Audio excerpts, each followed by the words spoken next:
एक उद्योगपति पे आक्रमण किया, अदानी जी पे मैंने आक्रमण किया। मैंने कहा कि अदानी जी 609 नंबर से दूसरे नंबर तक कैसे पहुंचे। श्रीलंका में एक व्यक्ति कहता है कि राजापाक्सा जी ने उन्हें कहा कि नरेंद्र मोदी जी ने दबाव डालकर अदानी जी को कॉन्ट्रैक्ट दिलवाया। मैंने सिर्फ सवाल पूछा, भैया बता दो रिश्ता क्या है, और मैंने ऐसे फोटो दिखाई, उसमें नरेंद्र मोदी जी ऐसे बैठे हैं। इतिहास रिपीट हो रहा है। ये देश के खिलाफ काम हो रहा है, और अगर देश के खिलाफ काम होगा तो कांग्रेस पार्टी खड़ी हो जाएगी, लड़ जाएगी। एक उद्योगपति पे आक्रमण किया,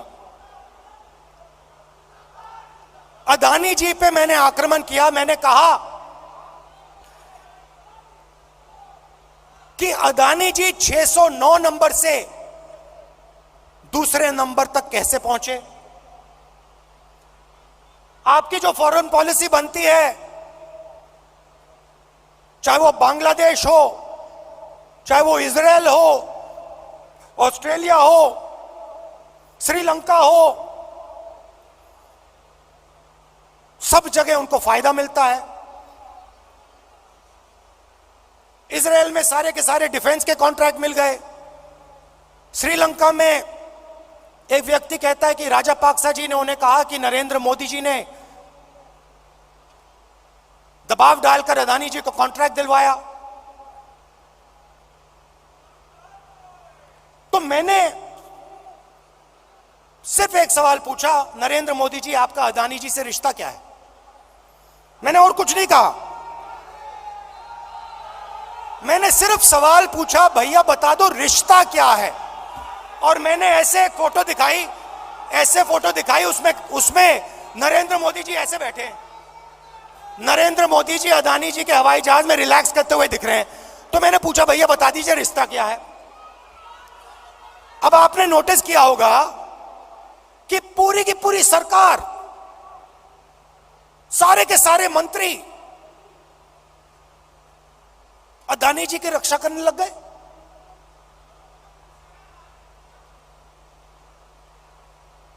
अदानी जी की रक्षा करने लग गए।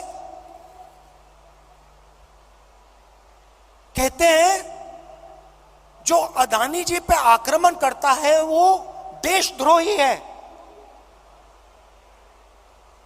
मतलब अदानी जी देश के सबसे बड़े देशभक्त बन गए, और बीजेपी और आरएसएस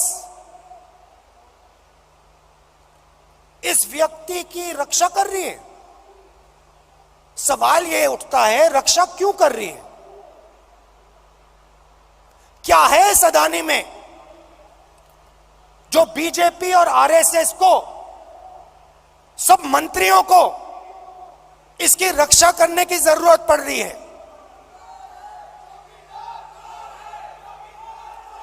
नहीं, सुनिए। और सबसे बड़ा सवाल ये जो शेल कंपनीज हैं,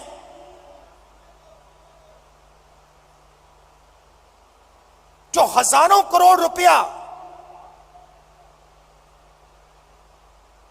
हिंदुस्तान भेज रही हैं, ये किसकी हैं? इसमें किसका पैसा है? अदानी जी डिफेंस इंडस्ट्री में काम करते हैं, डिफेंस इंडस्ट्री में काम करते हैं, और हिंदुस्तान की सरकार को यह भी नहीं मालूम कि अदानी जी की शेल कंपनी है बाहर। इसमें इन्वेस्टिगेशन क्यों नहीं हो रहा? जेपीसी क्यों नहीं हो रही? डिफेंस का मामला है, देश की रक्षा का मामला है, पता तो लगाना चाहिए ये पैसा किसका है, शेल कंपनीज किसकी हैं, मगर नहीं।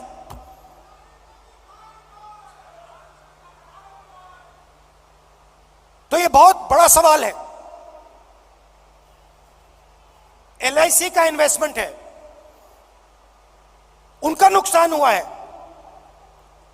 ऑस्ट्रेलिया में फोटो दिखती है, नरेंद्र मोदी जी बैठे हैं, स्टेट बैंक चेयरमैन बैठे हैं।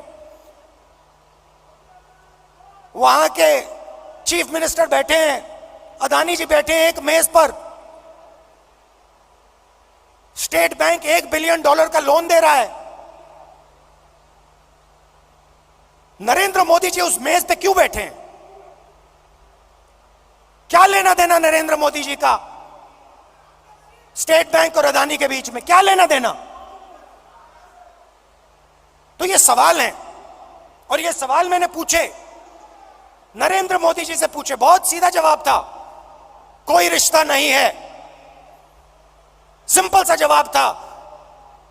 हमने पूछा रिश्ता क्या है, नरेंद्र मोदी जी कह सकते थे कोई रिश्ता नहीं।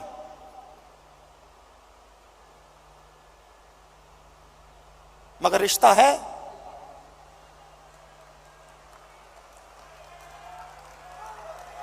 रिश्ता है। भाइयों और बहनों,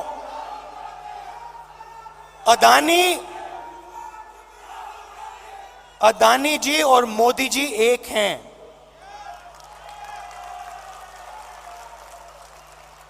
एक हैं। और देश का पूरा धन,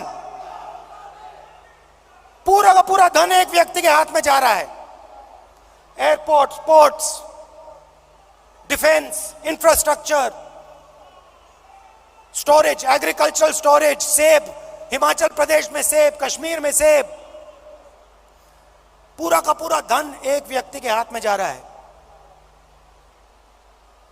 और जब हम प्रधानमंत्री से पूछते हैं ये 609 से 2 कैसे पहुंचा, बस ये बता दीजिए रिश्ता क्या है, हमारी पूरी की पूरी स्पीच एक्सपंज हो जाती है। खारगे जी की पूरी स्पीच एक्सपंज हो जाती है।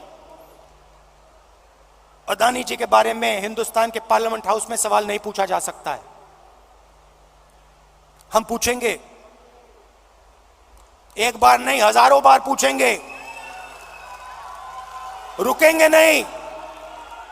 जब तक सच्चाई नहीं निकलेगी, अदानी जी की सच्चाई नहीं निकलेगी, तब तक हम नहीं रुकेंगे।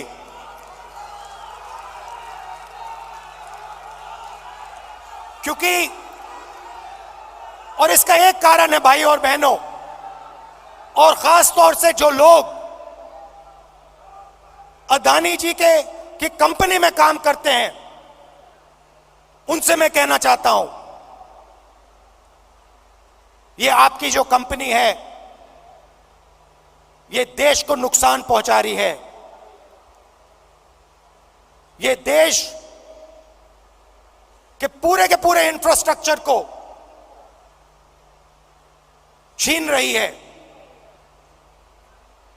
भाइयों और बहनों, याद रखिए, आजादी की लड़ाई भी ईस्ट इंडिया कंपनी के खिलाफ हुई थी। वो भी एक कंपनी थी। उस कंपनी ने भी हिंदुस्तान का सारा धन, सारा इंफ्रास्ट्रक्चर,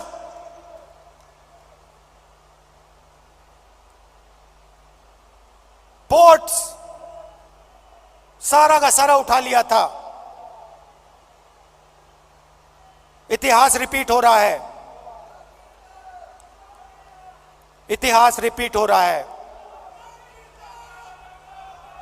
ये देश के खिलाफ काम हो रहा है, और अगर देश के खिलाफ काम होगा तो कांग्रेस पार्टी खड़ी हो जाएगी, लड़ जाएगी।